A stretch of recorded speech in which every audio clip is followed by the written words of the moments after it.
تحديت نفسي ان اصلي كل الفروض في الجامع لمدة اسبوع. لو فوتت اي فرض حتى لو صليته في البيت في ميعاده ما يحسبش، وهعيد التحدي من الاول. اليوم الاول ابتدى بالصحيان الساعة 4:30 لصلاة الفجر.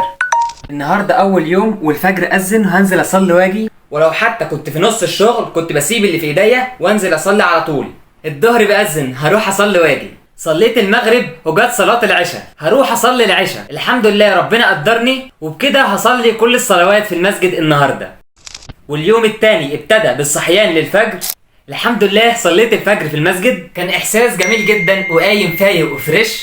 الحمد لله كده اليوم التاني خلص وصليت كل الصلوات في المسجد. ويلا على اليوم التالت، فضلت اصلي كل الفروض في المسجد. العصر بأذن هروح اصلي العصر، هصلي المغرب، العشاء بتأذن فهروح اصلي العشاء، لحد اللي حصل في اليوم السادس. سهرت امبارح وما نمتش كويس وده خلاني انام بعد العصر، وكان هيفوتني صلاة المغرب، بس الحمد لله لحقتها في الجامع. من نعم ربنا ان انا بدأت التحدي ده، لاني بقيت بستنى الاذان يأذن علشان انزل اصلي. بقيت بستنى الصلاة وبفرح اول ما اسمع الاذان وانزل اصلي على طول.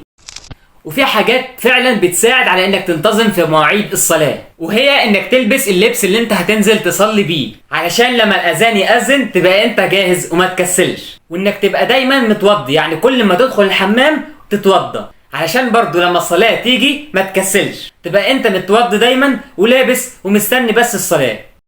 الاسبوع خلص والتحدي لسه ما خلصش، لاني ناوي ان شاء الله افضل اكمل واصلي كل الفروض في المسجد. بجد التحدي ده كان من افضل التحديات اللي انا عملتها، وغيرت عقليتي جدا، خلتني برتب حياتي على اساس الصلاة والفروض مش العكس. يعني انا لو عايز اروح العب كورة بشوف ميعاد الكورة ده هيتناسب مع ميعاد الصلاة ولا لا. خلصت التحدي ويلا على التحدي اللي بعده، وهستنى برضو افكاركم اللي هتكتبوها تحبوا اجرب ايه في الفيديوهات الجاية. فولو علشان تعرف ايه اللي هيحصل في التحديات الجديدة، سبسكرايب.